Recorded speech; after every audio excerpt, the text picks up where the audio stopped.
மாம்பழ ஐஸ் செய்யறதுக்கு நல்ல கனிஞ்ச மாம்பழமாக நார் இல்லாத ஸ்வீட்டான மாம்பழமாக 2 எடுத்துக்கலாம். அந்த காம்புகளை எடுத்துட்டு தோலோடு நம்ம இப்படி கட் பண்ணும்போது நல்லா பழுத்து இருக்கணும். அப்போ தான் இது ஐஸ்கிரீம் ஐஸு எல்லாத்துக்குமே நல்லாயிருக்கும். ரொம்ப சிம்பிளாக இந்த மோல்டு வாங்கி வச்சிட்டோன்னா எல்லாருமே சுகாதாரமாக ஐஸை வீட்டில் ஒரு 4 மணி நேரத்தில் ரெடி பண்ணிடலாம். இது போல் பாருங்கள் வரணும், கனிஞ்சு இருக்கும்போது இப்படி வந்துடும். இதை ஒரு மிக்ஸி ஜாரில் நம்ம சேர்த்துக்கலாம். ஒரு கண் மதிப்பில் தான் சர்க்கரை எல்லாம் சேர்க்கணும். பால் ஒரு 1/4 டம்ளர் பால் போட்டுக்கலாம். நல்ல திக்கான க்ரீமியான பால் போட்டுக்குங்க. பாக்கெட் பால் ஒரு 1/4 டம்ளர். இதை நல்லா அந்த பாலையும் பழத்தையும் நல்லா மிக்ஸ் பண்ணி அடிப்போம்.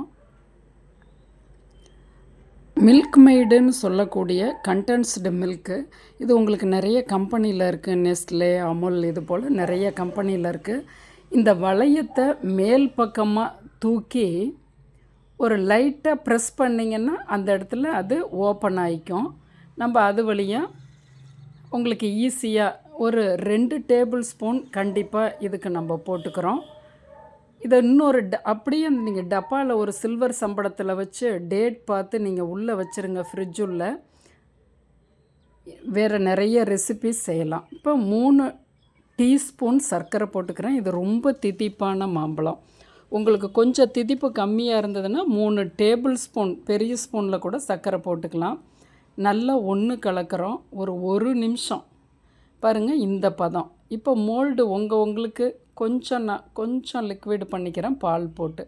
இந்த மோல்டு ஒரு சில சமயம் ஃப்ரீசர் உயரம் பத்தாது. அப்போ இது போல் இருக்கிறதெல்லாம் நீங்கள் எடுத்துடலாம்.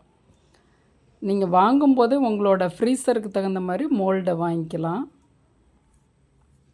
தேவையான அளவு ஊற்றிக்கலாம். 2 ஐஸ்க்கு கூட ஒரு பழம் போட்டு 2 ஐஸ் வர்ற மாதிரி கூட போட்டுக்கலாம். நல்லா ஒரு 80% அது போய் நல்லா டச் ஆகணும். கம்மியாக இருக்கக்கூடாது. நல்லா மேலே வரையிலுமே ஊற்றணும்.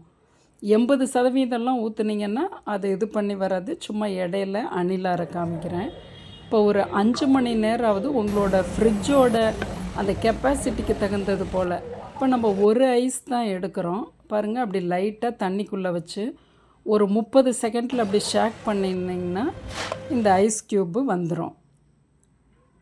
உங்களோட அந்த ஃப்ரிட்ஜு எந்த அளவுக்கு சம்மர்னே கொடுத்துருப்பாங்க. ஒரு சில இதில் 1 to 10ன்னு கொடுத்துருப்பாங்க. அதுபடி வச்சுக்கோங்க. Mango ice ice cube.